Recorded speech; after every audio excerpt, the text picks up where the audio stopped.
Nigel Tipple is the Chief Executive of Oxfordshire LEP. Nigel spoke to B4 about the LEP's opening session at this year's Business in Oxford. Nigel, thanks for joining us today at B4 TV. Could you maybe just give our viewers a bit of an overview of what you do here at the Oxfordshire LEP? Yeah, of course. So Local Enterprise Partnership is here to represent business interests, to support those businesses in growing and overall to help the growth in the economy as a whole. So looking at the breadth of business opportunity, the factors that support those businesses, skills, business support needs, finance for business. So it's really about working with business to support the growth in Oxfordshire for the benefit of local communities. And how do you measure your success, and how's the Oxfordshire LEP doing? So if you look at it in the context of bringing investment into the county, then we've brought several £100 million over the last 3-4 years. It's about 400 million into the county to support infrastructure investment, development of skills initiatives, new facilities, so things like innovation centres. But actually beyond that, it's about how do we support those businesses transition to look at new markets. And the measurement there is about how we can support growth. If you look at employment over the last 4 years, that's grown on average of about 7,200 new jobs per annum for the last 4 years. So that's quite significant over that time.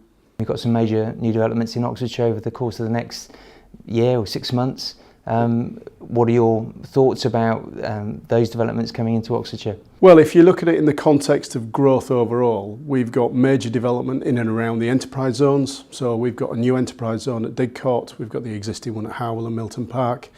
New garden towns announced, both at Didcot and indeed at Ensham over the last 12 months. Major development in the city centre. So if you look at the Westgate, opening later this year, so October time.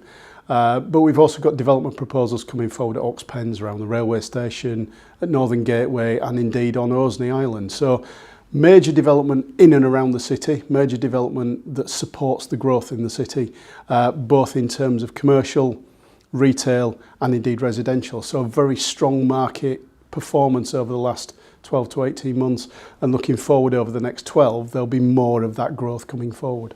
And from the outside looking in, Oxfordshire must look to most people a really buoyant and thriving economy, but obviously with growth comes growing pains.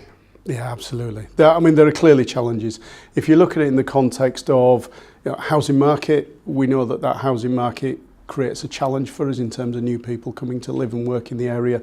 But again, some of that's about creating the pathway, the quality of jobs, the opportunity for people to have choice about where they live and where they work, and infrastructure. And all those are key issues that we are working with partners to try and resolve, whether that's new public transport investment around park and ride, new infrastructure investment in physical investment in places, junction improvements, the investment that's going in on the Eastern Arc to improve that access around the hospital site coming into Cowley.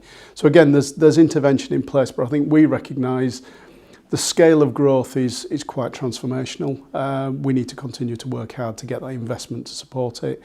But I think the heartening thing for me is that businesses are responding very positively, and the growth in those businesses is quite dynamic.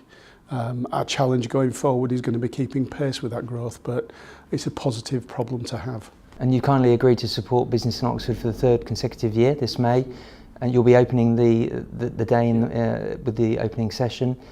What can delegates expect to hear from you? More of what you've talked about with me today, or anything else in particular? Yeah, I think by the time we open up the event, obviously there'll be a lot more development taking place over that period of time. We're going to be moving into an environment where the industrial strategy that government's launched, the Green Paper, we will start to be having dialogue around how does Oxfordshire perform in that UK and international market.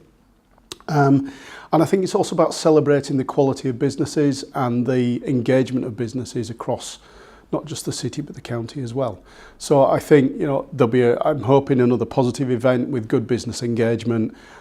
We demonstrated last year, I think, working collaboratively across the partners who were involved, a very strong basis on which we can promote business and we can demonstrate what opportunities there are for those businesses to engage. So I'm looking forward to a very positive event. I think it builds on the strength of the previous years, and each year gets stronger as we develop that narrative. And I think working with the business partners, we can articulate a very strong proposition that Oxfordshire is here to do business with a wider community outside of the county, but for the benefit of the people who live and work here. Nigel, thanks very much for your time. We look forward to seeing you in May, and next time you must coordinate our wardrobes a bit better. Absolutely, thanks very much indeed. Cheers.